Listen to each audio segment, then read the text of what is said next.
नमस्कार, मी सोनल तांबे. Global Maharashtra 24 news बुलेटिनमध्ये तुम्हा सर्वांचं स्वागत. पाहूया आजच्या ठळक घडामोडी. फक्त ग्लोबल महाराष्ट्र 24 वृत्तवाहिनीच्या आपल्या हक्काचे विचार. चालक ज्या वेळेला सर्व कायदेशीर कागदपत्र कल्याण आरटीओमध्ये सादर केल्यानंतर तिथले जे कर्मचारी जो वर्ग आहे तो डायरेक्ट रिक्षा चालकांना पैशाची मागणी करतात. त्याच्या काही आमच्याकडे रेकॉर्डिंग होत्या, त्याही साहेबांना ऐकवल्या. साहेबांनी सांगितलं की असं होत नाही, पण असं कोण करत असेल तर मी त्याच्यावर कायदेशीर कडक कारवाई करेन.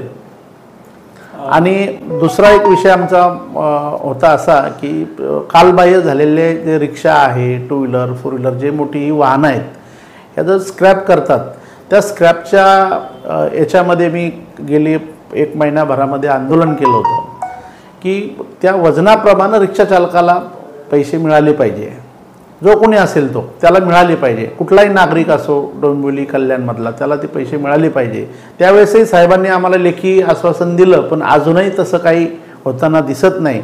पण मी ह्याही वेळेस साहेबांना भेटून सांगितलं की बघा साहेब, आता हे आम्ही इथे केलं आहे आंदोलन, उपोषण, पण आम्ही पुढचं आंदोलन आमचं जर तुम्ही असंच करणार असाल तुमचे काही अधिकारी आणि भंगारवाले यांच्या संगनमताने, तर पुढचं कलेक्टरांच्या कार्यालयासमोर आमचं उपोषण असेल रिक्षा चालकांचं. सर्व रिक्षा त्यांनी आम्हाला सांगितलं ह्याच्या तुमच्या सगळ्याच्या आम्ही त्यांना ते 10-12 पॉईंट होते त्याच्यावरती त्यांनी समाधानकारक चर्चा केली. तुम्हाला 15 दिवसात याचा इफेक्ट दिसेल. 15 दिवसात इफेक्ट नाही दिसला तर तुम्ही कायदेशीर पद्धतीने काही करू शकता.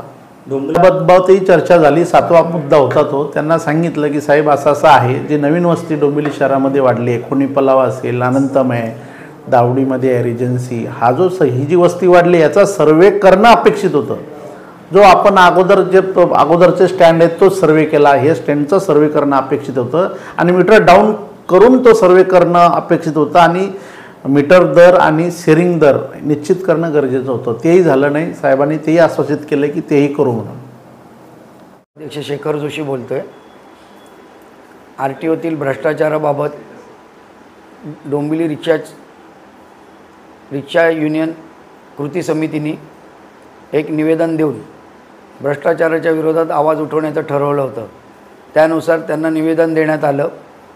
15 दिवसात जर त्यांनी त्या निवेदनावर विचार करून आम्ही ज्या प्रमुख मागण्या केल्यात त्याच्यावर काही ठोस उपाययोजना केली नाही तर 15 दिवसांनी उग्र स्वरूपात आंदोलन छेडण्यात येणार आहे.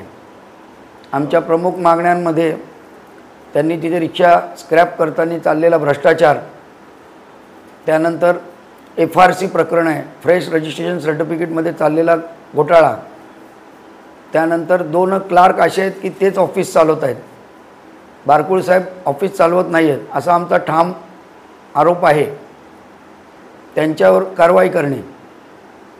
त्यानंतर दलाल नसेल तर कोणतंही काम RTOत केलं जात नाही, नागरिकांना फेऱ्या मारायला लागत आहेत.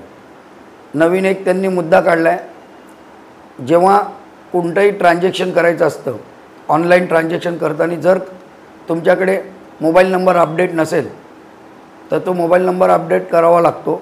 तो मोबाईल नंबर अपडेट करताना RTOत गेल्यावर 400 रुपयाची मागणी केली जाते.